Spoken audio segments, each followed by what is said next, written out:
Ta'ala,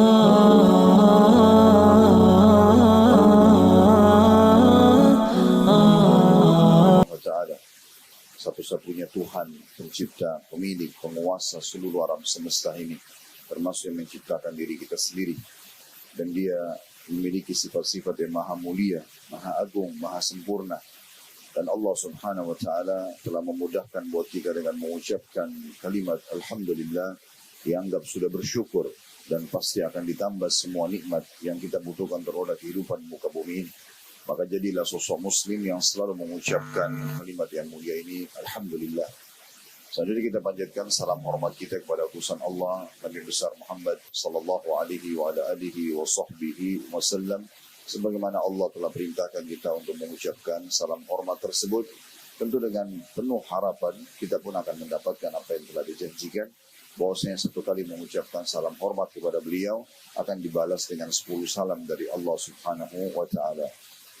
Seperti biasa, saudara Kusiman, bila Allah Subhanahu wa Ta'ala mudahkan, kita akan melanjutkan tadabbur kita Sahih At-Targhib Tarhib, dan kita masih dalam kitab ilmu, bab baru, bab ke-10, ancaman mengklaim memiliki ilmu dan juga Al-Quran. Dalam bab ini sebenarnya tidak banyak hadisnya, tetapi hadis yang ada 2 buah riwayat yang cukup panjang, yang akan insyaAllah kita baca berhubungan dengan kisah Nabiullah Musa alaihi salatu wassalam. Hadis pertama ini, dalam bab ini dengan sanad sahih, urutan 134 dari awal kita belajar berbunyi, dari Ubay bin Ka'ab radhiyallahu anhu, dari Nabi SAW, beliau bersabda, qama Musa alaihissalam khatiban fi bani Israel, fasu'il ayyun nasi a'lam, faqala ana a'lam, fa'atab Allah alaihi idlam yarudda al-ilma ilaih, fa'auha Allah ilaih inna abdan min ibadi dalam kurung bimajma'il bahrain, huwa a'lamu minka. قال يا ربي وكيف بي فقيل له احمل حوتا في مكتل فإذا فقدته فهو ثم فذكر الحديث dalam kurung titik-titik في اجتماعه بالخدر إلى أن قال فانطلقا يمشيان على ساحل البحر ليس لهما سفينة فمرت بهما سفينة فكلموهم أن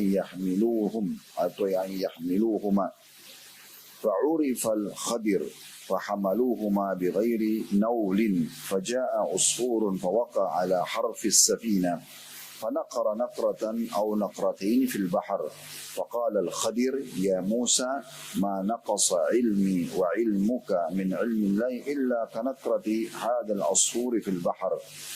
Kemudian titik lalu disebutkan fadzakar hadis bitulihi. Terjemahannya, kata Nabi SAW, Musa alaihissalam satu hari pernah berkhutbah di hadapan Bani Israel. Lalu dia pun ditanya, siapakah manusia yang paling berilmu di muka bumi? Maka Musa alaihissalam menjawab mengatakan, akulah orang itu yang paling berilmu di muka bumi. Lalu Allah pun mencelahnya atau menghukumnya karena dia mengembalikan ilmu, tidak mengembalikan ilmu kepada Allah, tapi mengembalikan pada diri Musa sendiri.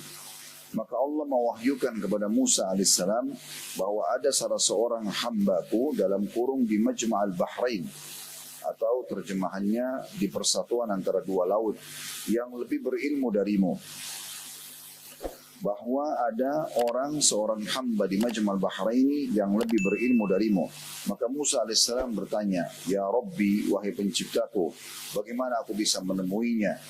Dijawab untuknya, bawalah ikan di dalam sebuah keranjang, jika ia hilang darimu, maka di sanalah kamu akan bertemu dengan hambaku itu. Dalam kurung, lalu Nabi SAW menjelaskan hadis tentang bertemunya Musa dengan Khidir sampai beliau bersabda, lalu keduanya berjalan di tepi pantai, keduanya tidak memiliki perahu. Kemudian sebuah perahu pun berjalan atau berlayar melewati mereka. Maka keduanya meminta kepada pemilik perahu agar memberi tumpangan kepada mereka berdua. Pemilik perahu itu mengenal siapa Khidir, maka pemilik perahu itu pun memberi tumpangan kepada mereka dengan gratis. Lalu datanglah seekor burung yang hinggap di ujung perahu itu. Burung itu mematok 1 atau 2 kali patokan di laut. Lalu Khidir pun berkata kepada Musa, "Wahai Musa, ilmuku dan ilmumu tidak akan pernah menyamai atau mendekati ilmu Allah kecuali seperti apa yang dipatok oleh burung itu dari laut itu." Lalu Nabi menyebutkan hadis selengkapnya. Artinya hadis ini cukup panjang, tetapi ini yang diambil oleh Al-Mundhiri sebagai saksi bahasan. Dalam riwayat lain, masih urutan nomor 1, Bainama Musa yamshi fi mala'in min bani Israel, idh ja'ahu rajulun faqala lahu, hal ta'lam ahadan a'lama minka? Qala Musa la, fa'awha Allah ila Musa bal abduna al-Khadir, fasa'ala Musa as-sabila ilaihi. Manakala Musa berjalan di hadapan atau di tengah-tengah beberapa pemuka Bani Israel, lalu ada seseorang bertanya kepadanya dan berkata, apakah kamu mengetahui, ya Musa, seseorang yang lebih alim darimu di muka bumi ini? Maka Musa mengatakan tidak. Lalu Allah mewahyukan kepada Musa, ada, yaitu hamba kami yang bernama Khidir. Lalu Musa pun menanyakan jalan untuk menemuinya. Kemudian ada disebut di situ al-hadith, maksudnya hadith ini masih panjang, tapi Al-Mundhiri mengambil saksi bahasan saja. Diriwayatkan oleh Bukhari dan juga Muslim. Riwayat ini, saudaraku Siman, memberikan banyak sekali pelajaran kepada kita. Yang pertama adalah mukjizat Nabi Muhammad SAW. Ini sudah pernah kita singgung di beberapa hadis yang sebelumnya. Kalau mukjizat adalah syai'un khariqun 'anil 'ada, sesuatu yang di luar daripada kapasitas manusia normal. Allah Subhanahu wa taala hanya memberikannya kepada para nabi-nabinya saja untuk memperkuat dakwah. Dan biasanya ini sejalan dengan kondisi yang sedang berkembang di tengah-tengah masyarakat yang sedang didakwahi. Kalau yang terdekat misalnya Nabi Musa alaihissalam, di masa itu Fir'aun mengaku sebagai Tuhan dan juga percaya sekali dengan para dukun-dukun sehingga atau para penyihir, sehingga Allah Subhanahu wa taala mendatangkan mukjizatnya Musa menyerupai sihir tapi jauh lebih kuat dari sihir. Tidak asing buat kita, tongkatnya bisa berubah jadi ular, kemudian memakan semua ular-ular buatan para penyihir dan membuat para penyihir tunduk dan akhirnya beriman kepada Allah. Begitu juga tangannya kalau dimasukkan ke kantongnya lalu dikeluarkan maka keluar cahaya yang sangat terang sampai membuat mata Fir'aun silau. Dan juga cukup banyak. Ada Al-Quran disebutkan ada 9 tanda-tanda mukjizat Musa yang Allah berikan diberikan kepada Musa dari Allah Subhanahu wa taala, di antaranya adanya katak yang menyebar di wilayah kekuasaan Fir'aun yang mengganggu orang-orang yang tidak beriman sama Allah dan mereka tidak bisa keluar dari permasalahan itu, menghilangkan katak-katak yang sedang mengganggu dengan ributnya suara mereka dan penuh sampai di rumah-rumah mereka, di meja makan mereka, di ruang tamu mereka, di tempat tidur mereka, kecuali memohon kepada Musa agar Allah menghilangkan itu dan Allah kabulkan. Itu juga sungai Nil berubah menjadi darah setiap kali orang-orang kafir mau meminumnya. Dan cukup banyak tanda-tanda pada masa itu yang tidak menjadi bahasan kita. Itu juga di masa Nabi Isa alaihissalam masyhur dengan ilmu kedokteran. Maka Allah datangkan sebagai mukjizat Nabi Isa lahir tanpa sperma. Dan ini tidak akan mungkin pernah terjadi sampai hari kiamat. Bahkan Allah Subhanahu wa taala memastikan Isa alaihissalam diciptakan oleh Allah Subhanahu wa taala sebagaimana Adam. Inna mathala Isa indallahi kamathali Adam. Khalaqa min turabin tsumma qala lahu kun fayakun. Sesungguhnya perumpamaan Isa di sisi Allah adalah seperti Adam, diciptakan dari tanah, kemudian Allah katakan jadi maka jadilah. Artinya betul-betul tidak ada prosesi seperti umumnya kita manusia. Harus sperma tertumpah dari rahim dari laki-laki, kemudian bertemu dengan seluruh perempuan, lalu mulailah terjadi proses hamil. Ini betul-betul suci, tidak ada sama sekali campur tangan laki-laki, dan akhirnya Maryam hamil. Seperti itu kurang lebih. Dan dia juga bisa berbicara di masa buayan, menyembuhkan penyakit, lalu kemudian bisa juga membentuk rupa sebuah hewan, misalnya burung dari tanah. Lalu Nabi Isa hanya mengatakan, jadilah, terbanglah, maka tiba-tiba menjadi hewan asli. Dan sekian banyak mukjizat yang Allah berikan. Di masa Nabi Muhammad SAW, karena dakwah beliau lebih global lagi, karena Nabi SAW mengatakan kepada kita semuanya, seluruh nabi-nabi sebelumku diutus khusus untuk kaumnya saja. Lingkupnya hanya di tempat yang dia berdakwah. Tapi aku diutus untuk seluruh alam semesta. Jadi memang lingkupnya Nabi-Nabi sebelum Muhammad SAW itu hanya kaumnya. Seperti Nabi, kalau anda pernah dengar Bani Israel, tadi dalam riwayat kita disinggung, Nabi Musa sedang berdakwah di Bani Israel. Bani artinya keturunan, Israel nama lainnya Nabi Yakub. Dan semua keturunan Nabi Yakub dikenal dengan Israel. Nah di sini Nabi Musa alaihissalam hanya diperintahkan berdakwah di Bani Israel. Tidak ada kewajiban Nabi Musa waktu itu datang ke Indonesia untuk menyampaikan agamanya. Untuk datang ke wilayah-wilayah lain yang tidak ditunjuk. Bahkan sebelum Nabi Muhammad SAW, kadang-kadang Nabi itu semasa satu sama yang lain. Nah seperti tadi disinggung dalam riwayat ini dan tidak asing bagi Bapak Ibu kalau kita baca malam Jumat atau hari Jumat surah Al-Kahfi. Bagaimana bertemunya antara Musa dan Khidir. Artinya ada satu masa Nabi yang beda lokasi dakwah tapi mereka hidup semasa. Begitu juga kita tahu Nabi Ibrahim AS dengan ponakannya Nabi Lut semasa tapi beda lokasi dakwah. Kita juga tahu ya, Nabi Isa bersama dengan sepupunya Nabi Yahya dan pamannya Nabi Zakaria. Dan banyak nabi-nabi yang memang semasa satu memang cuma beda lokasi. Tapi Nabi Muhammad SAW diutus untuk seluruh alam semesta ini. Jadi kita pantas sebagai umat Nabi Muhammad SAW menyampaikan agama Islam ke seluruh pelosok muka bumi ini. Karena Allah mengatakan, وَمَا أَرْسَلْنَاكَ إِلَّا رَحْمَةً لِلْعَالَمِينَ. Kami tidak utus engkau hai Muhammad kecuali sebagai rahmat bagi seluruh alam semesta. Dan beliau mengatakan, aku diutus untuk semua golongan merah dan hitam. Golongan merah maksudnya jin. Diciptakan dari api dan hitam maksudnya manusia diciptakan dari tanah. Dan ini menandakan memang beliau agama yang dibawa ini adalah universal, masuk kepada seluruh manusia.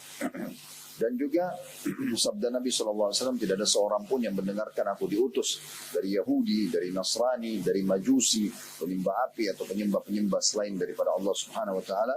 Kemudian mereka tidak beriman kepada risalah yang aku bawa, kecuali pasti mereka akan termasuk ahli neraka. Nah, mukjizat Nabi Muhammad SAW karena lebih global dakwanya, maka harus jauh lebih daripada nabi-nabi sebelumnya.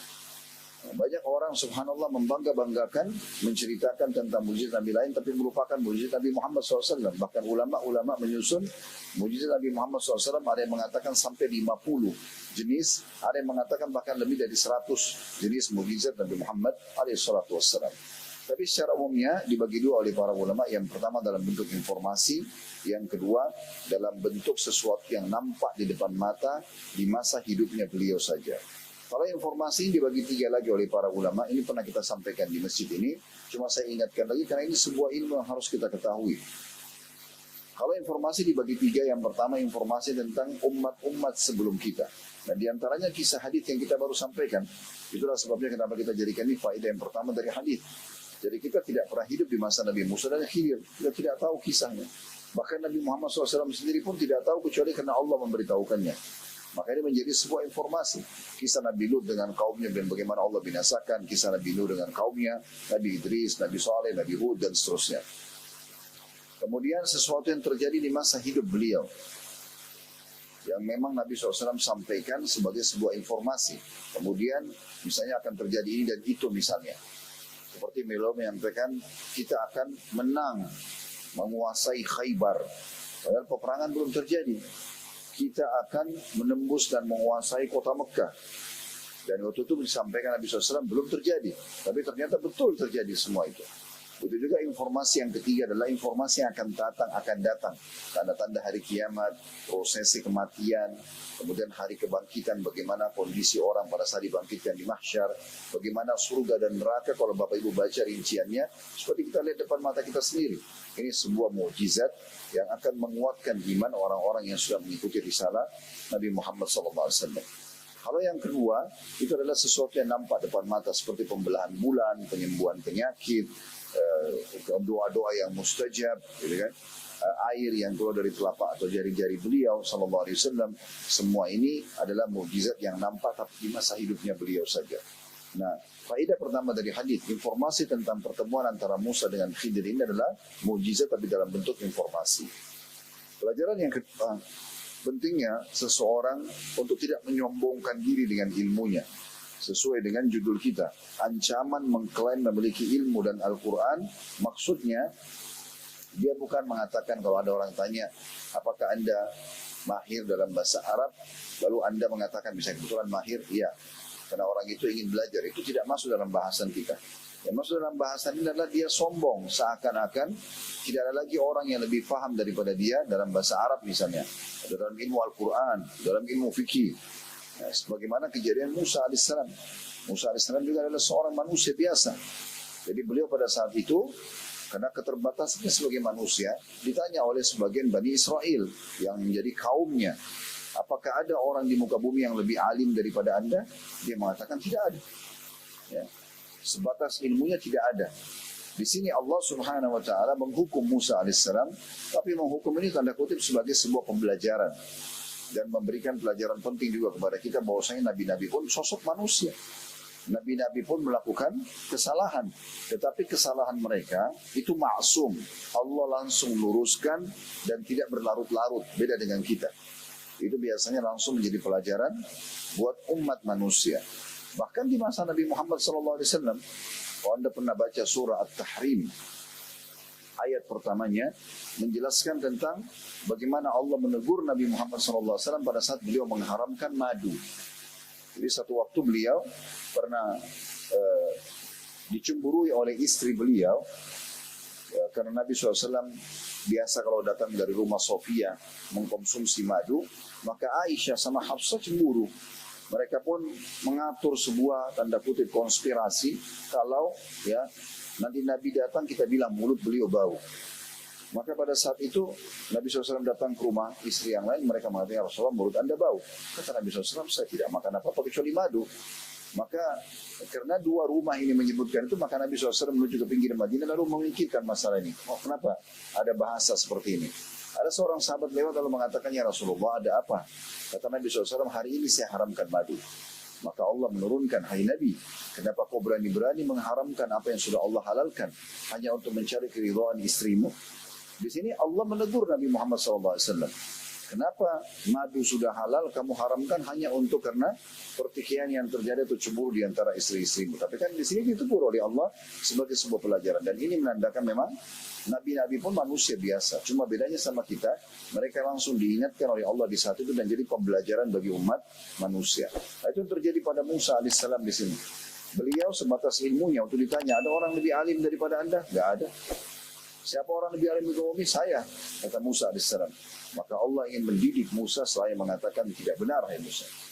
Ada hamba kami, ya, salah satunya saya tunjukkan kepadamu. Mungkin masih banyak hamba Allah yang Allah berikan ilmu lebih daripada Musa, tetapi Allah belum tunjukkan. Allah mengatakan ada, di antaranya adalah Khidir. Lalu Musa alaihissalam kena penasaran mengatakan, hai Tuhanku, bagaimana saya menemuinya? Saya ingin belajar darinya. Dalam surah Al-Kahfi lebih rinci dibahas masalah ini tentunya. Maka Allah pun memberikan petunjuk. Di antara yang di sini disebutkan petunjuknya adalah, bawalah ikan dalam sebuah keranjang. Setiap kali kamu istirahat, letakkan di sebuah tempat. Kalau ikan itu loncat, hilang dari keranjang, berarti di situ tempatnya. Maka Musa alaihissalam jalan sepanjang tempat dia dari Palestina, ya, menuju ke titik yang sedang dijadikan sebagai target. Sampai pada saat dia lagi istirahat, ternyata ikan itu di pinggir lautan, ikan itu loncat dan disitulah dia bertemu dengan Khidir. Ini kurang lebih gambaran globalnya tentang masalah faedah yang bisa kita ambil. Yang kedua, tentang pentingnya seseorang tidak boleh menyombongkan ilmunya. Bahkan Allah Subhanahu wa taala menegur Musa alaihissalam secara langsung karena menganggap dirinya paling alim di muka bumi pada saat itu. Kalau kita bersangka baik dengan Musa alaihissalam, tentunya Musa tidak bermaksud sombong di sini. Ya, tetapi dia mungkin sebatas ilmunya, karena dia tahu dia utusan Allah. Mungkin Bani Israel bertanya, dia mengatakan setahu saya tidak ada. Tapi tetap ini juga tidak boleh. Oleh karena itu teman-teman sekalian, kita lebih baik merendah, tawadhu dalam bahasa Arabnya. Kita merendah sebagaimana sabda Nabi SAW, man tawadha lillah rafa'allah. Sampai merendah, ya, tidak sombong dengan apa yang dia miliki. Karena Allah akan tinggikan derajatnya, Allah akan muliakan dia. Kalau Anda punya kelebihan harta, Anda selalu bersangka baik dengan Allah. Oh, Allah menitipkan harta ini kepada saya. Saya yakin masih ada orang yang lebih kaya dari saya. Kalau Anda diberikan ilmu, Anda yakin ini adalah titipan dari Allah. Anda syukuri, ya, Anda nikmatin, Anda ajarkan kepada orang lain dan tanpa merendahkan orang lain. Anda diberikan kelebihan paras wajah, fisik, warna kulit, rambut. Anda syukuri, Anda nikmati. Gunakan di atas ketaatan kepada Allah dan jangan pernah anggap remeh orang lain. Kalau ada satu kekurangan dari poin-poin tadi itu yang ada pada diri orang, tidak pada Anda, dia kurang secara fisik, dia orangnya bodoh misalnya, atau dia orangnya miskin, Anda justru gunakan itu ajang untuk bersyukur. Alhamdulillah saya tidak seperti orang itu. Lalu kita doakan, ya Allah semoga Engkau perbaiki keadaan orang tersebut. Maka itu yang disunnahkan dan diajarkan di dalam agama Allah. Kita tidak boleh menyombongkan diri. Dan ingatlah sabda Nabi SAW, siapapun yang dalam hatinya ada seperti biji sawi dari kesombongan, maka tidak akan pernah mencium bau surga. Kita harus hati-hati, karena semua ini adalah titipan dari Allah Subhanahu wa Ta'ala. Pelajaran yang ketiga yang bisa diambil, bahwasanya nabi-nabi hidup, ya, di masa-masa mereka, dan juga mereka menyampaikan dakwah kepada umat manusia yang telah diperintahkan, serta juga mereka belajar dari pengalaman-pengalaman hidup mereka. Ini menandakan kita pun manusia biasa belajar dari pengalaman kita. Pertemuan antara Musa sama Khidir sebuah pelajaran besar yang selalu disunnahkan kita dalam hadis Nabi SAW sampai membaca surah Al-Kahfi di malam Jumat atau di hari Jumat, maka Allah akan jadikan antara dia sama Baitul Atiq, Ka'bah, cahaya, ya. Dan ini berarti menandakan karena kita dianjurkan setiap pekan mengulangi surah ini, surah nomor 18 dalam Al-Quran, berarti kita harus petik hikmah di situ. Ada kisah tentang anak-anak muda saleh yang sembunyi dalam kahfi atau gua, dan Allah selamatkan mereka dari raja yang zalim selama 309 tahun mereka tidur. Kisah yang cukup masyhur dan panjang. Kemudian juga ada kisah Musa, pertemuan Musa AS dengan Khidir, dan ada kisah Dzulkarnain, raja saleh yang Allah buat kerajaannya meluas di muka bumi dan dia banyak memerangi orang-orang yang kufur kepada Allah Subhanahu wa Ta'ala. Ini semua kita ambil pelajaran-pelajaran dari kisah-kisah umat sebelum kita. Dan memang teman-teman sekalian, kita ini butuh kisah dan pengalaman. Anda kalau lihat sekarang program-program di TV misalnya pun ada, biasanya kalau inspirasi ya, pengalaman pribadi, kisah tentang pribadi seseorang, pengalaman pendidikannya, perkembangan bisnisnya, biasanya lebih menarik untuk disimak. Allah memang buat fitrah kita itu suka dengan kisah orang. Tapi di sini tinggal bagaimana Anda menyortirnya. Anda harus mengambil kisah yang baik dan tinggalkan kisah yang buruk. Karena ini potensi ada dalam diri kita, kita boleh mendengarkan. Tapi ambil kisah-kisah yang benar. Kisah para nabi-nabi, kisah para sahabat dan sahabiat nabi, kisah orang-orang saleh yang dinukil, itu yang benar. Tapi kalau Anda menukil kisah-kisah orang-orang ahli maksiat, orang-orang kufur kepada Allah, bahkan berbangga-bangga dengan mereka, ini akan menyesatkan Anda sendiri. Maka kita bisa ambil pelajaran dari kisah-kisah yang baik.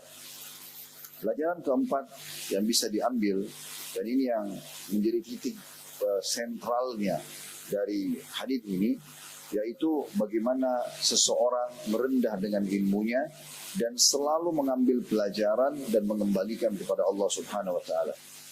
Tentu kisah Nabi Khidir alaihissalam dan Nabi Musa ini pada saat jalan di pinggir lautan. Kalau dalam surah Al-Kahfi diceritakan bagaimana Khidir dan Musa mau menyeberang sebuah lautan selat. Kemudian Nabi Khidir pun naik dengan Musa di kapal itu. Lalu Nabi Khidir membolongi kapal itu, merusak sedikit kapal itu. Dan waktu Nabi Musa bertemu dengan Khidir, beliau mengatakan, tolong ajarkan kepada saya apa yang telah Allah ajarkan kepada Anda. Nabi Khidir memberikan syarat, bisa, tapi dengan syarat, jangan tanya apapun yang saya lakukan sampai saya sendiri yang jelaskan. Maka ini juga poin penting ya. Anda kalau sedang belajar dari seorang guru, jangan terlalu banyak bertanya kecuali memang guru itu memberikan peluang Anda untuk bertanya. Anda kalau masih bisa mencernahnya, cerna dan amalkan saja, itu sudah cukup. Karena memang banyak bertanya, apalagi sengaja melahirkan pertanyaan, maka tidak akan fokus untuk membahas atau menerima bahasan yang sudah disampaikan. Maka Nabi Musa pun mengiyakan. Begitu jalan, naik di kapal itu, lalu Nabi Khidir membolongi kapal, secara akal Musa langsung bertanya, Sebenarnya sudah dilarang, jangan protes apa yang saya lakukan sampai saya jelaskan. Tapi dia melanggar, dia mengatakan, kenapa kau bolongin kapal ini? Nggak ada salahnya pemilik kapal, bahkan baik banget orang yang memberikan kita tumpangan gratis lagi. Maka Nabi Khidir mengatakan, bukankah sudah saya katakan, jangan nanya sampai saya yang jelaskan. Maka Nabi Musa minta maaf, ya. Turun dari kapal, ketemu sama seorang anak kecil, tiba-tiba saja Nabi Khidir membunuhnya. Membunuh anak kecil lagi bermain-main di jalan. Satu orang ini, yang lain tidak dibunuh, tapi itu ditangkap sama Nabi, dibunuh. Musa mengatakan, bagaimana bisa kau membunuh jiwa yang tidak ada salahnya? Yang belum balik aja sudah dibunuh gitu. Kalau sudah balik, pelaku kriminal mungkin. Maka Khidir mengatakan, bukankah sudah saya katakan, jangan nanya sampai saya jelaskan. Maka Musa pun minta maaf. Yang ketiga dalam surah Al-Kahfi adalah mereka datang ke dalam sebuah kota di satu tempat, kemudian mereka pada saat itu mau nginap kemalaman, nggak diizinkan oleh pemilik atau orang penduduk kota itu. Di masa dulu kota-kota kayak Bekasi ini misalnya, itu ada tembok besar dan ada pintu gerbang, ada penjaganya. Nggak bisa sembarangan orang tinggal kecuali penduduk di sekitar situ. Kalau tamu-tamu berada di luar dikenal asing ini bukan penduduk di kota ini. Kalau untuk komplek inilah, misalnya ada security kayak begitu kurang lebih, tidak bisa sembarangan orang masuk kecuali misalnya penghuni, nah seperti itu. Lalu kemudian Nabi Khidir alaihissalam sempat memperbaiki sebuah tembok sebelum meninggalkan kota itu karena tidak diizinkan tinggal. Waktu diperbaikin tembok tersebut kena mau rubuh, Musa mengatakan memberikan saran saja. Ya. Kalau seandainya kau mau hai Khidir, perbaikan tembok yang kau lakukan untuk salah satu penduduk negeri ini kita jadikan alasan untuk kita bisa nginap di sini. Maka Nabi Khidir mengatakan, ini sudah cukup. Ini yang ketiga kali kamu melanggar. Ya, saya sudah bilang jangan tanya sampai saya jelaskan, gitu kan? Maka sekarang saatnya kita berpisah. Namun sebelum berpisah saya akan jelaskan ketiga kejadian ini. Kalau pertama, kenapa kapal itu saya bolongin? Karena Allah yang mewahyukan kepada saya itu. Di sekitar wilayah itu ada raja zalim, suka mengambil kapal-kapal nelayan yang masih bagus.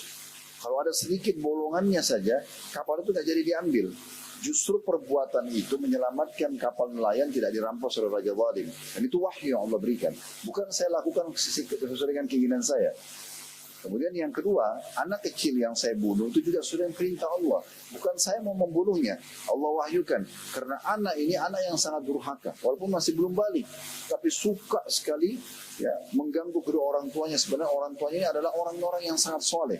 Ibu sama ayah sangat soleh. Allah suruh saya membunuh anak itu dan Allah karuniai ibunya anak yang setelah anak itu dibunuh, ibunya hamil dan lahir anak soleh juga. Sesuai dengan doa kedua orang tuanya. Kemudian yang ketiga, waktu saya perbaiki dinding itu bukan harapan saya supaya diizinkan nginap di situ. Tapi di bawah dinding itu ada harta tersimpan milik dua orang anak yatim. Jadi rumah itu rupanya yang dindingnya mau rubuh, ada anak yatim tinggal. Ayah mereka dulu menanamkan harta untuk nanti warisan buat anak-anak ini dan ditutup oleh tembok tersebut. Nah kalau saya tidak perbaikin tembok itu dan rubuh nanti diperebutkan harta itu. Dianggap harta itu harga milik semua orang.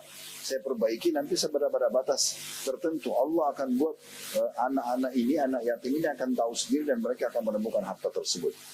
Maka Nabi Muhammad SAW mengatakan dalam sebuah riwayat yang panjang, semoga Allah merahmati Musa. Andai saja dia tidak banyak bertanya, maka kita akan banyak tahu ilmu-ilmu yang Allah berikan kepada Khidir. Begitu kurang lebih digambarkan dalam riwayat.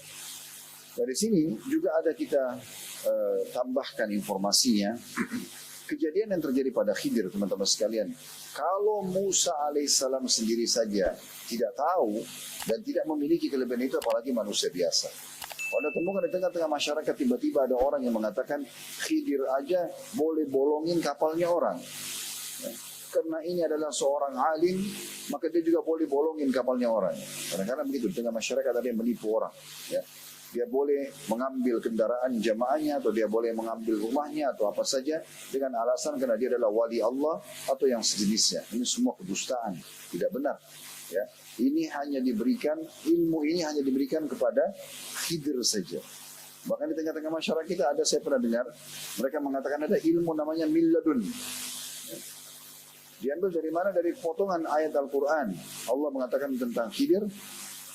Kami berikan ilmu dari sisi kami. Min ladunna, maksudnya dari sisi kami. Lalu mereka menarik itu seakan-akan ada ilmu seperti ini. Ini bukan ilmu, ini informasi secara letterlet dalam bahasa Arab. Min ladunna ilma, dalam surah Al-Kahfi maksudnya kami berikan ilmu dari sisi kami. Hanya untuk Khidir saja. Makanya diceritakan Nabi Musa aja nggak tahu ilmu itu. Kalau Nabi Musa nggak tahu, apalagi kita, kan gitu. Itu juga tidak boleh sembarangan bunuh orang. Karena itu hanya mukjizatnya Nabi Khidir. Nabi Musa aja nggak tahu kalau apa yang terjadi pada masa depannya anak tersebut. Dan Nabi Khidir tidak berdosa karena Allah yang memerintahkan sebagai pencipta. Gitu kan? Begitu juga dengan masalah tadi, rahasia ada harta yang tertimbun di bawah tanah. Karena dukun-dukun menunggangi informasi seperti ini. Kemudian menjualnya untuk kehidupan mereka di tengah-tengah manusia. Maka harus hati-hati teman-teman, karena ini hanya mukjizat Nabi saja. Dan di sini yang kita ingin titik beratkan poinnya adalah bagaimana selain surah Al-Kahfi tadi menjelaskan 3 kejadian tersebut, dalam hadis ini diceritakan yang lain, tambahannya. Waktu Nabi Musa dan Nabi Khidir naik di kapal, di sini tidak dibahas tentang Nabi Musa, Nabi Khidir membolongin kapal tadi. Tetapi yang dibahas adalah ada seekor burung datang hinggap di perahu itu. Kemudian burung itu mematokkan mulutnya ke lautan sekali atau 2 kali patokan. Lalu Nabi Khidir berkata kepada Musa, wahai Musa, sesungguhnya ilmuku dengan ilmumu. Karena kan Nabi Musa ini dipertemukan oleh Allah SWT dengan Khidir. Kenapa? Karena dia mengaku orang yang paling alim tadi. Maka dicinggunglah, ditegur di situ. Kata Khidir, sesungguhnya ilmuku yang kau pun tidak tahu apa yang Allah berikan kepadaku, dan ilmumu yang kau rasa kau adalah orang yang paling alim di muka bumi, tidak ada apa-apanya dibandingkan ilmu Allah, kecuali hanya seperti patokan burung tadi di lautan. Ini ilmunya Allah, lautan yang luas. Ilmuku sama ilmu hanya seperti patokan burung itu. Kita tahu kalau burung matok, sedikit sekali air ada di pelatuknya, gitu kan? Nah seperti itu gambarannya. Berarti di sini ilmu Allah Subhanahu Wa Taala sangat luas. Ini pesan penting. Bahwasanya apapun yang Allah berikan kepada kita, jangan pernah sombong teman-teman sekalian. Karena Allah bisa mengambilnya setiap saat. Berapa banyak orang yang bodoh, orang yang pintar, kemudian dia sombong dengan ilmunya, lalu Allah celakakan dia. Allah buat dia stroke, Allah buat dia jadi pikun, tidak bisa dengan ilmunya nggak bisa buat apa-apa. Berapa banyak orang yang kaya dia sombong, Allah sita hartanya dengan cara dia bangkrut usahanya dan segala macam hal yang bisa terjadi. Oleh karena itu kita harusnya betul-betul mensyukuri nikmat Allah Subhanahu Wa Taala tersebut digunakan di atas ketakwaan kepadanya. Nah ini pelajaran yang sangat penting tentunya, dan kita tidak melanjutkan sisa hadis karena di sini tidak disebutkan, karena kisah ini dikatakan adalah kisah yang cukup panjang berhubungan dengan masalah kejadian Musa dan Khidir alaihimussalatu wassalam. Juga sedikit saya tambahkan informasi. Dalam sebuah hadis kata Nabi SAW waktu ditanya berapa jumlah nabi-nabi yang Allah utus, kata Nabi Muhammad SAW adalah 124.000 nabi. Di antaranya ada 315 rasul, dalam riwayat lain 313 rasul. Perbedaan nabi sama rasul adalah nabi seseorang, ini yang khilaf antara ulama tentang masalah definisi nabi dan rasul, tapi yang kami pegang adalah pendapat umumnya ulama, nabi adalah seseorang yang Allah utus tidak membawa syariat baru, hanya menyampaikan kepada kaumnya apa yang disampaikan nabi dan rasul sebelumnya. Kalau rasul, seseorang yang Allah utus membawa syariat baru. Makanya dari 124.000 hanya 315 atau 313 rasul saja, tidak banyak. Dan yang wajib Anda tahu nama-namanya, kisahnya adalah 25 nabi dan rasul. 25 nabi dan rasul adalah nama-namanya disebut secara langsung dalam Al-Quran. Karena Khidir ini hanya disebutkan kisahnya, nggak disebutkan namanya, maka beliau tidak masuk dalam 25 nabi dan rasul. Ya. Jadi kalau Anda tanya, dari mana Ustaz 25 nabi dan rasul itu? Dari nama-nama yang disebutkan secara langsung nama mereka dalam Al-Quran. Sementara Khidir cuma disinggung kisahnya, nggak disebutin namanya. Nama Khidir kita tahu dalam hadis Nabi SAW. Jadi 25 nabi dan rasul itu adalah nama-nama nabi-nabi Allah sebutkan secara langsung nama mereka dalam Al-Quran. Hud, Saleh, Shu'aib dan seterusnya. Ini ada bahasa sendiri, tapi 25 nabi dan rasul tidak asing buat kita. Hadis nomor 2, saudaraku siman dalam bab ini dengan sanad hasan li ghairihi, menjadi hasan karena dikuatkan dengan riwayat-riwayat lain, dan ini urutan 135 dari awal belajar. Berbunyi dari Umar bin Khattab radhiyallahu anhu, dia berkata bahwa Rasulullah sallallahu alaihi wasallam bersabda, "Yadhharul Islamu hatta takhtalifat tujjaru fil bahr." وحتى تخوض الخيل في سبيل الله ثم يظهر قوم يقرؤون القرآن يقولون من أقرأ منا من أعلم منا من أفقه منا ثم قال لأصحابه هل في أولئك من خير قالوا الله ورسوله أعلم قال أولئك منكم من هذه الأمة وأولئك هم وقود النار. Kata Nabi SAW, agama Islam ini pasti akan menang. Ini jaminan dari Nabi SAW, agama ini pasti akan menang. Sehingga para pedagang-pedagang muslim hilir mudik di lautan. Dan sehingga kuda-kuda terjun di jalan Allah untuk berperang. Dan suatu kaum akhirnya muncul di tengah-tengah umat Islam pada saat sudah menyebar agama Islam ini, yang membaca Al-Quran. Lalu mereka pada saat sudah bisa baca Quran, tajwidnya sudah benar, hafalannya sudah banyak, mereka jadikan sebagai ajang untuk sombong. Mereka lalu mengatakan, siapa yang lebih pandai membaca Quran dari kami? Tanda tanya. Siapa yang lebih berilmu dari kami? Tanda tanya. Siapa yang lebih mengerti dari kami? Tanda tanya. Maksudnya untuk bersombong-sombongan. Lalu Rasulullah SAW bertanya kepada para sahabatnya, apakah kalian melihat ada kebaikan pada orang-orang seperti ini? Artinya mereka walaupun bisa baca Quran, hafalannya banyak, suaranya indah, apakah ada kebaikan kalau mereka berbangga-bangga seperti itu? Maka para sahabat sebagai adab dan tata krama kepada Nabi, mereka mengatakan Allah dan Rasulnya lebih mengetahui. Maka Nabi SAW mengatakan, mereka dari kalian, dari umat ini, dan mereka ketahuilah adalah kayu bakarnya atau bahan bakarnya api neraka. Hadis ini diriwayatkan Tabarani dalam Mu'jamul Awsat dan Al-Bazzar dengan sanad la ba'sa bihi atau tidak mengapa. Riwayat nomor 3 hanya urutan nomor 3 hanya disebutkan riwayatnya, maka saya baca juga dengan sanad hasan riwayatnya menjadi hasan karena dikuatkan dengan riwayat-riwayat lain, dan ini urutan 136 dari awal belajar berbunyi, dan diriwayatkan pula oleh Abu Ya'la, Al-Bazzar dan At-Tabarani dari hadis Al-Abbas bin Abdul Muttalib radhiyallahu anhu. Riwayat ini, saudaraku seiman, memberikan juga banyak sekali ilmu kepada kita. Yang pertama, agama yang sedang Anda anut ini agama yang paling benar. Karena Allah mengatakan inna dina indallahi Islam dalam surah Al-Imran surah nomor 3 ayat 19. Sesungguhnya agama di sisi Allah adalah Al-Islam. Allah enggak pernah turunkan agama baru. Semua nabi-nabi agamanya sama. Anda sebagai umat Muhammad SAW punya kewajiban meyakini Allah tidak pernah turunkan agama lain. Cuma ada satu agama Islam. Itu yang agama sah. Semua nabi-nabi agamanya sama, Islam. Turun-temurun mewariskan Islam. Dari Nabi Adam Muslim, Nabi Idris Muslim, Nabi Nuh Muslim, Nabi Hud Muslim, Shu'aib, Salih, sampai Musa, Isa, dan Muhammad alaihissalam semuanya adalah Muslim. Mereka agama Islam. Makanya kata Nabi Muhammad SAW, perumpamaan aku dengan nabi-nabi sebelumku adalah ibarat seperti satu bangunan yang sangat indah. Orang-orang mengelilinginya seraya memuji-mujinya. Oh, bagus banget bangunan ini. Lalu mereka menemukan ada satu batu bata yang belum diletakkan. Lalu mereka berkata satu sama yang lain, andai saja satu batu bata yang diletakkan, maka pasti sempurnalah bangunan ini. Apa kata Nabi SAW pesannya? Nabi Muhammad SAW bilang kepada kita semuanya, ketahuilah aku satu batu bata itu. Maksudnya, aku bukan membawa ajaran baru. Bukan agama baru, ini agama Islam, agama turun-temurunnya para nabi-nabi. Hanya ini agama Allah turunkan. Aku ini menyempurnakannya saja. Perbedaan antara nabi-nabi dan rasul adalah di syariatnya, di hukum-hukumnya. Ada hukum-hukum yang terus berlanjut estafetnya, ada yang Allah hapus.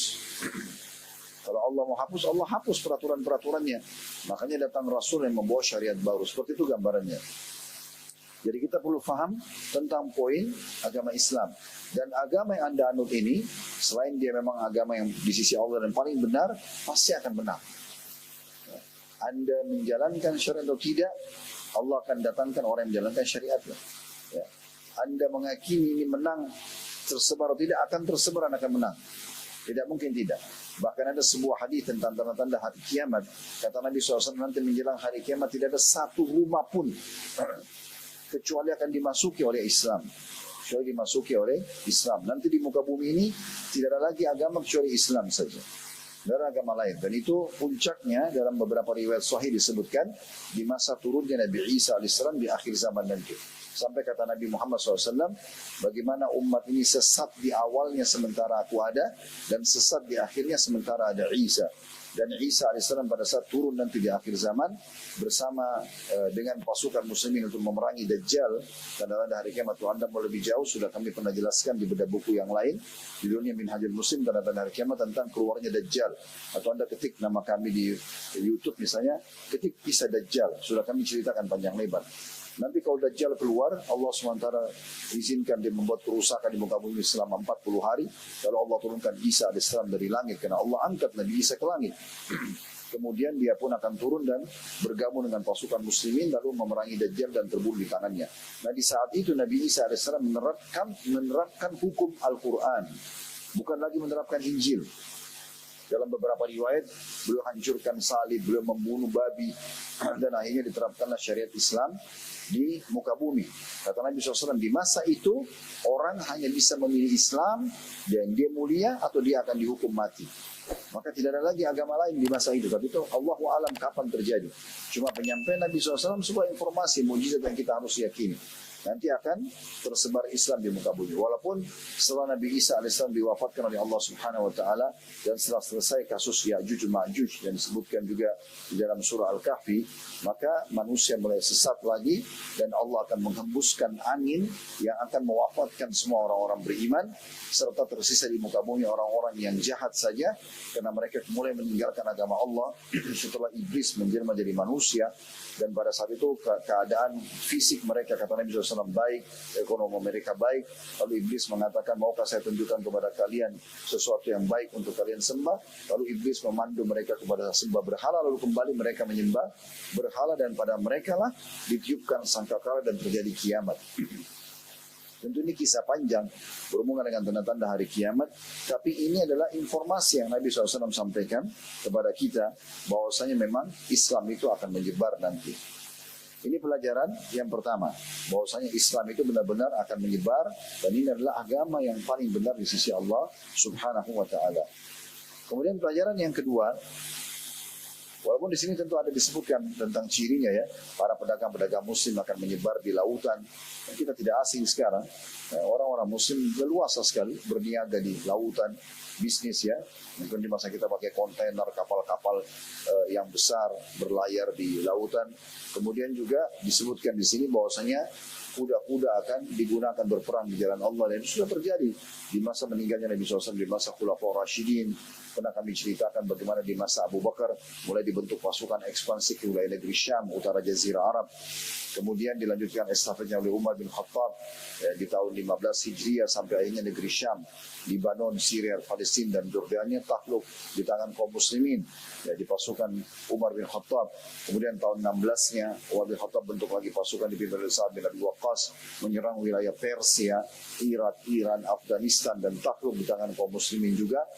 Kemudian tahun 20 Hijriah, Umar bin Khattab mengutus juga Amr bin As untuk melakukan wilayah Afrika, mulai dari Mesir, dan berhasil melakukan pada saat itu. Jadi di masa itu ekspansi kuda-kuda berperang di jalan Allah luar biasa. Sampai-sampai di masa Umar bin Khattab 10 tahun itu dikenal dengan masa kejayaan ekspansi Islam, tahun 13 sampai tahun 23 Hijriah. Jadi seluruh Jazirah Arab, daerah timurnya, Irak, Iran, Afghanistan, umumnya di Persia takluk. Daerah baratnya, Afrika, juga mulai dari Mesir, Afrika Utara, kemudian menyebar Tunis, Jazair, dan Maroko. Dan nanti akhirnya ekspansi Islam menuju ke Eropa, Spanyol, itu juga terbuka. Dan di wilayah utaranya, negeri Syam juga takluk. Di masa Umar bin Khattab inilah kunci Baitul Maqdis diserahkan kepada kaum muslimin.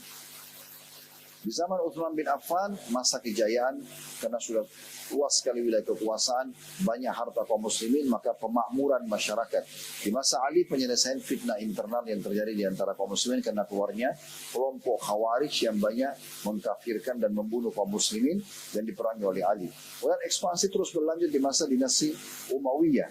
Ya, kerajaan pertama dalam Islam yang berkuasa dari tahun 40 sampai 132 Hijriah, dan di situ banyak sekali peperangan-peperangan yang terjadi terjadi. Kalau kita ingin sebutkan itu panjang sekali. Karena ini masa puluhan tahun. Dari tahun 40 sampai 132 Hijriah. Kemudian berdiri dinasti kedua Abbasiyah tahun 132 sampai 656 Hijriah. Lalu runtuh di tangan suku Tatar. Berdiri Utsmaniyah di Turki. Sampai berubah jadi Republika kurang lebih 1924 yang lalu atau 101 tahun yang lalu. Setelah itu umat Islam sudah hidup di negara masing-masing. Tapi ini sejarah sangat besar sekali dari kaum muslimin bagaimana mereka memang mengekspansi agama Islam di jalan Allah. Nah kemudian disebutkanlah ini pelajaran yang kedua. Di masa kemakmuran yang kita sekarang alhamdulillah, kita bisa lihat Indonesia saja. Pemimpin kita muslim, negara kita menerapkan mayoritas hukum-hukum Islam gitu ya. Dan saya sangat tidak setuju kalau ada yang mengatakan oh negara kita ini tidak menerapkan hukum Islam. Bagaimana caranya? Ini pengajian hukum Islam. Masjid dimakmurkan, azan dikumandangkan, Ramadan diiklankan oleh pemerintah, Lebaran diiklankan, zakat boleh ada basnas yang mengurusnya pemerintah, juga masyarakat boleh kalau punya potensi dan mereka buat mengajukan ke pemerintah untuk punya yayasan, mengurus yayasan zakat, itu juga bisa seperti kami sekarang sedang mengajukan proses itu. Kemudian juga haji, ada haji pemerintah, dibantu oleh pemerintah gitu kan. Jadi negara kita negara yang luar biasa, mayoritasnya muslim, bimbingnya muslim. Tinggal beberapa hukum kayak pencuri potong tangannya mungkin belum diterapkan. Kita berharap satu waktu Allah SWT mudahkan. Jadi kita harus bersyukur dan menjaga nikmat yang besar ini harusnya.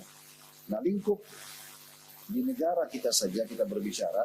Ya, ini biasanya kalau sudah dalam kondisi makmur seperti ini, kaum muslimin itu digoda oleh syaitan dengan metode yang berbeda. Ya. Kalau kita masih sedikit, seperti dulu kasus di awal-awal Islam, maka Islam itu jauh lebih kental. Orang mulai mengamalkan, kemudian mulai diekspansikan. Tapi setelah ekspansi mulai terkenal, mulai banyak menyebar, ini syaitan menggunakan metode yang berbeda dalam menggoda. Mulailah sombong satu sama yang lain, mulailah merebut harta satu sama yang lain. Padahal semuanya diharamkan dalam agama. Seandainya umat Islam menerapkan syariat Allah dengan benar, pasti akan jauh lebih makmur kita. Masalahnya tidak seperti itu. Mulai masuk sama-sama di masjid, yang muncul ada bisikan syaitan hasad sama saudaranya muslim. Mulai berbisnis, mulai menipu saudaranya muslim. Mulai ini dan itu. Ini yang terjadi. Di sini disebutkan oleh Nabi SAW, salah satu cirinya adalah muncul nanti di tengah-tengah kemakmuran umat Islam, ada kaum ini maksudnya segelintir orang yang betul-betul mempelajari Al-Quran, suaranya indah, tajwidnya bagus, ya. Kemudian hafalannya juga banyak. Tapi bukan untuk mengambil pelajaran dari Al-Quran. Bukan untuk memandu umat menjalankan sabda Nabi SAW, khairukum man ta'allama al-Qur'ana wa 'allama. Orang yang paling baik dari kalian adalah belajar Al-Quran dan mengajarkan pada orang lain. Tapi hanya untuk sombong-sombongan. Nih lihat, dengar nih suara saya bagus.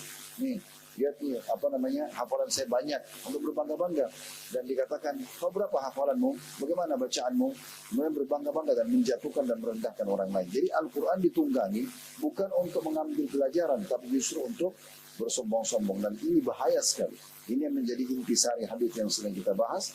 Kata Nabi SAW akan muncul nanti di tengah-tengah komunitas kemakmuran umat Islam, ada orang yang belajar Quran lalu mengatakan, man aqra minna, siapa yang lebih hebat bacanya dari kami, man a'lamu minna, siapa yang lebih pintar dari kami, wa man afqahu minna, dan siapa yang lebih faqih, ya, lebih menguasai ilmu fikih dan memahami agama ini lebih daripada kami. Maka Nabi SAW sebutkan di penutupan hadis, ya, ketahuilah kepada para sahabatnya, ketahuilah mereka itu adalah bahan bakarnya api neraka.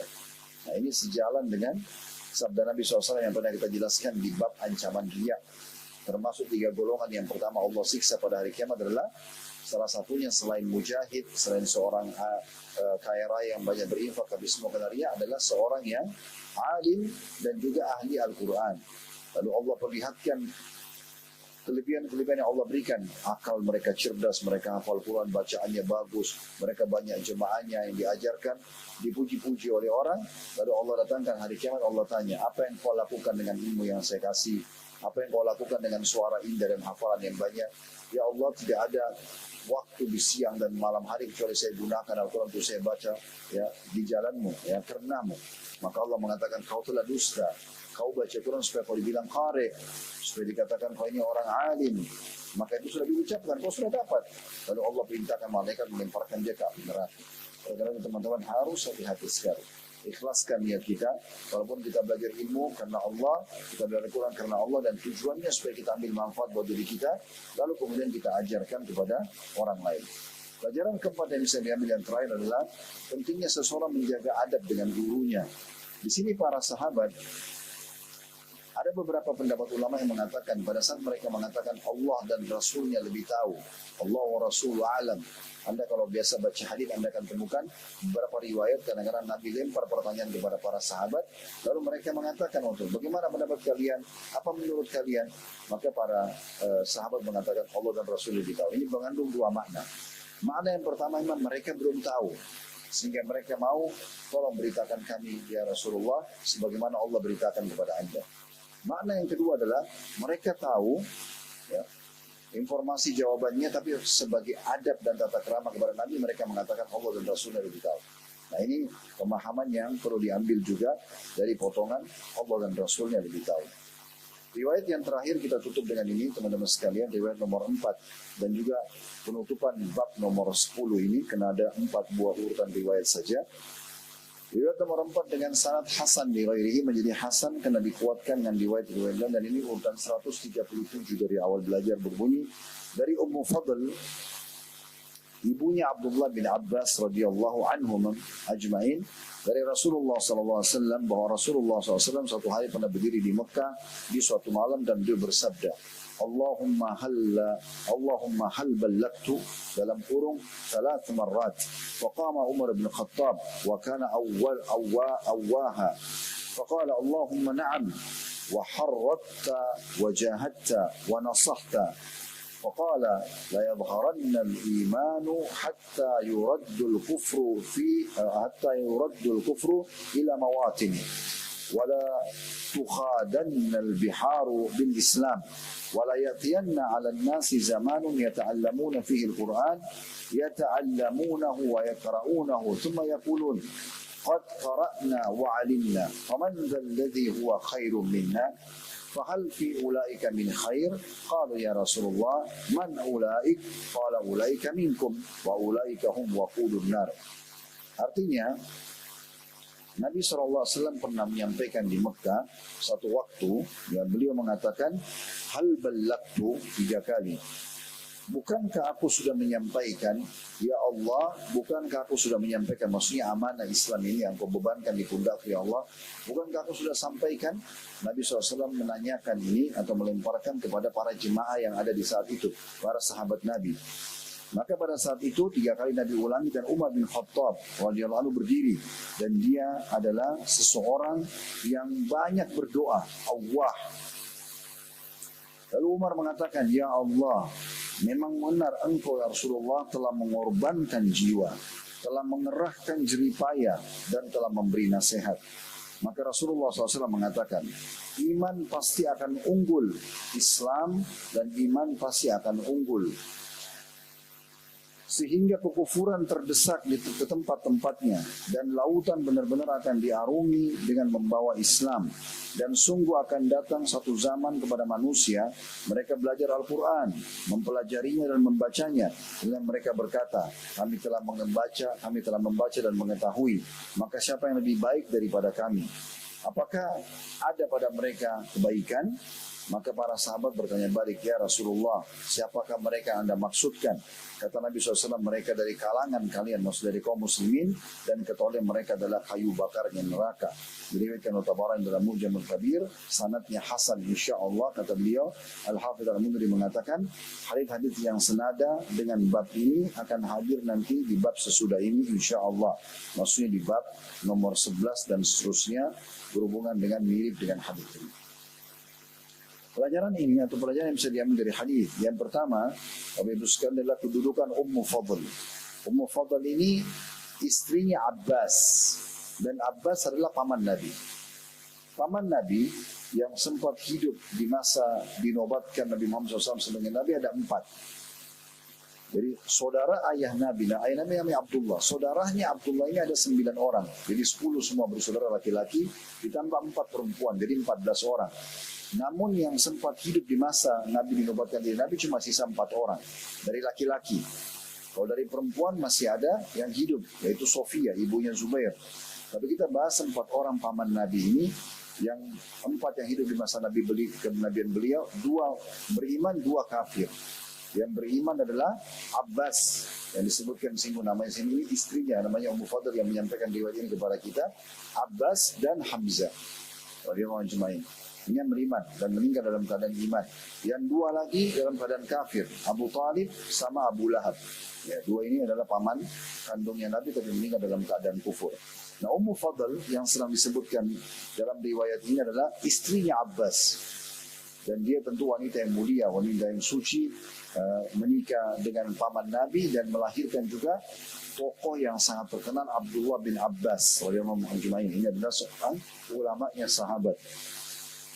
Jadi pelajaran pertama kedudukan Ummu Fadl, istrinya Abbas radhiyallahu anhu, karena beliau menceritakan tentang bagaimana kejadian Nabi Muhammad SAW satu malam pernah menyampaikan di tengah-tengah umat manusia, bukankah ya Allah aku sudah sampaikan, bukankah kalian menyaksikan kalau aku sudah menyampaikan agama ini, supaya nanti ini menjadi hujjah atau argumentasi buat Nabi SAW di depan Allah pada hari kiamat.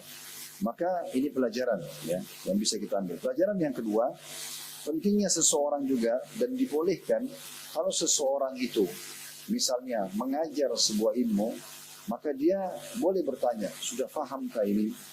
Bukankah sudah saya ceritakan? Bukankah sudah saya sampaikan?